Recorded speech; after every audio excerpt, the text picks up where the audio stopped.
if you truly believe that abortion is akin to murder, which is what Luxon said, and you don't actively try and get abortion stopped, doesn't that mean by definition you're pro-murder?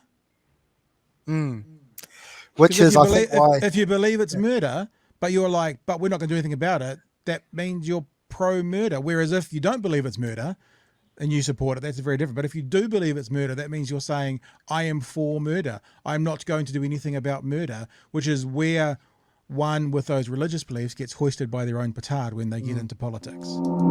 I have to get to a couple of these messages, Chewy, because people are disagreeing with me vehemently and I kind of like it. Where are they? That's one hell of a spin, Pat. Leaders are supposed to represent the entire country, not their own views. Well, that's nonsense because no politician represents the entire country. But I get your point. And then someone else, disagree, Pat. Disagree, Pat. It's just that they're not prepared to fight over it. Else, if there are any ethical vegan MPs in Parliament, they'd be pro-murder by the same logic if they don't champion banning meat.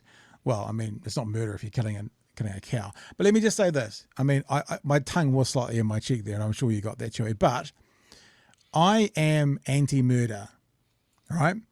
If I was in a position to stop a kind of murder, I would do everything I could to stop that. I think it's actually an okay logical step to go, if you believe that this is murder, but then you're not doing anything about to stop murder. I know, saying pro-murder was a bit emotive for me. I was taking the piss. But I think, hang on, surely if you honestly and truly believe that it is murder and you're not doing anything to stop it, what does that say about you and your ethics and your ideologies and that kind of stuff? Shall I be more gentle and say it that way? Yeah. I mean, can you imagine, okay, forget abortion. Can you imagine murder in any other instance? Don't know. Imagine that you had the opportunity to stop men from murdering babies, right? And you had the opportunity in a position of power, like domestic abuse. And you went, no, I'm not going to do that. Yes, I think it's murder, but I'm not going to do anything about it. It doesn't make sense. So if you genuinely think abortion is murder, genuinely, akin to, someone murdering someone else in the street, then you must do something about it. Or it's a massive catch-22, and that's what you're saying. How far do your beliefs go? Are you going to push the limits of your political power, or one of those is going to win out? Do you want to be prime minister, or do you want to be truly 100% anti-abortion in all things? Yeah, and you can't have it both ways.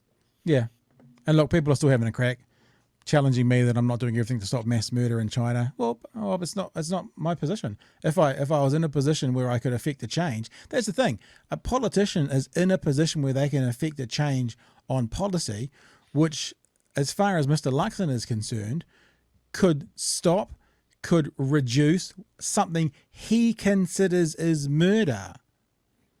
So actually, they could make a change if it was murder. So for argument's sake, if it is murder, like I don't think Chewy thinks that, but if it was, then he could stop that if he was the Prime Minister in his party.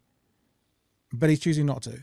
I guess what I'm pointing out is the hypocrisy, and as other people are saying in the chat, someone wanting to have a bob each way. I mean, it's like it's the problem when religion enters politics as well, actually, because it doesn't go well with public policy if you don't live in a theocracy to have those ardent beliefs. Yeah, no, a lot of those belief structures are not compatible with being in a leadership role of over people that are not in that religious structure. Like I saw a thing over in the States. One of the other crazy things that the Supreme Court did was come down on the side of teachers that wanted to lead prayers in the classroom or something like that. And everyone's like, well, what's wrong with that? What's wrong with prayer in schools? Well, if you're the only Muslim or Hindu kid in your class, or the only person that's getting singled out as being an atheist, then there's a lot of problems there. It's fucking weird, is what it is. And the same if we had, say, we had a Muslim PM that says, well, I don't agree with eating pork, so it's banned from the whole country. tough. But that's the tenets of my religion, and I've got to stand by my beliefs. Extreme example again. We're not talking about people getting murdered in the street, but still, I don't think New Zealand's going to be wanting for hot dogs. I'll show you something, man. It's funny you were just talking about the prayer in schools. When was this? I'm just trying to see the date on it, if there is a date on it. 2015. I wrote a piece for my blog. Not that my blog is particularly active, so you don't need to go there and check it out.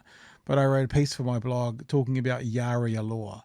The only way forward, according to Kim Davis and Mike Huckabee, is Yaria law. Now, Yaria law is, for the Christians, what Sharia law is for the Muslims. So the idea is it's Yahweh Sharia law. It's Yaria law. And I wrote a piece about it. And just so you know, I even took a little screenshot there that there had been no results found for Yaria law when I did it. So if it ever took off, I've got claim to that word. I've got copyright on it because I made the word up. But it basically then was talking about how conservative Republican politicians in America wanted actively to have Christian rules and laws in place in the public square. They absolutely wanted what I coined Yaria law, because they wanted to have, even though there's supposed to be a separation of church and state, they wanted to have, no gay marriage, no abortions, all these things that some Christians say are a Christian thing. Ironically enough, I had a conversation with someone just today, and they were asking the question about why do so many Christians kind of believe right-wing conservative ideologies. And I think it really comes down to just two issues mostly, and that's abortion and LGBT issues. And they're really the two things that drive so many Christians towards conservative voting, because they think it's the worst thing in the world. Because if you actually have a look at the character of Jesus and you read just what he did and what he talked about, I don't know if anyone could ever say who Jesus would vote for, but I tell you what, his policies of looking after the widows and children fit a lot more comfortably in with the left than they do with the right. Just Jesus quietly. was a mad socialist. Yeah, completely. Mad socialist.